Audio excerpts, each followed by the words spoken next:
నిజం చెప్పండి అబ్బా, దోశలంటే ఎంతమందికి ఇష్టమో కామెంట్ చేయండి. నాకైతే చాలా చాలా ఇష్టం దోశ. ఇంకా ఈరోజైతే నేను దోశ బ్యాటర్ నేను ఎలా చేసుకుంటాను, ఎలా నానబెట్టుకుంటాను అనేది అయితే ఈ వీడియోలో చూసేద్దాం మనము.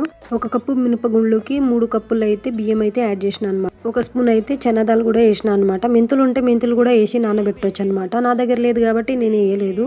మార్నింగ్ అయితే 9 o'clock అయితే నేను నానబెట్టిన అనమాట. తర్వాత అయితే 6 o'clock అయితే నేను పిండి అయితే పట్టేసుకుంటున్నాను. మిక్సీలోనే పడుతున్నాను అనమాట. చాలా సాఫ్ట్ గా చాలా బాగా వచ్చింది అనమాట. పిండి అయితే మంచిగా గ్రైండ్ చేసుకోవాలి, లేకపోతే మొత్తం బరక ఉండొద్దు. ఇక్కడ నీళ్ళు ఎందుకు వేడి చేసుకుంటున్నానంటే ఇప్పుడు చలికాలం కదండి, పిండి అయితే పులవదు కదా, అందుకే ఇంకా కొద్దిగా అయితే గోరువెచ్చని వాటర్ అయితే ప్లేట్లో వేసి పైన అయితే గిన్నె పెట్టిన అనమాట. నేనైతే దీంట్లోకి వెళ్ళి కొద్దిగా తీసి ఫ్రిడ్జ్ లో అయితే పెట్టేసిన అనమాట. ఇప్పుడు దోశ కావాలి కాబట్టి కొద్దిగా అయితే దాంట్లో సాల్ట్ కొంచెం వాటర్ వేసి కలిపేసిన అనమాట. చట్నీ అయితే రెడీ చేసేసుకున్నాను. ఇక్కడైతే నేను దోశలు అయితే వేస్తున్నాను అనమాట. కారం దోశం అయితే వేస్తున్నాను అనమాట. పైన నుంచి అయితే కొన్ని ఉల్లిగడ్డ అయితే కట్ చేసి వేసిన అనమాట. కలర్ చూసారా ఎంత బాగుందో, చాలా క్రిస్పీగా ఉందన్నమాట. మన దోశ నచ్చితే ఒక లైక్ చేసి సబ్స్క్రైబ్ చేసుకోండి ప్లీజ్. బాయ్.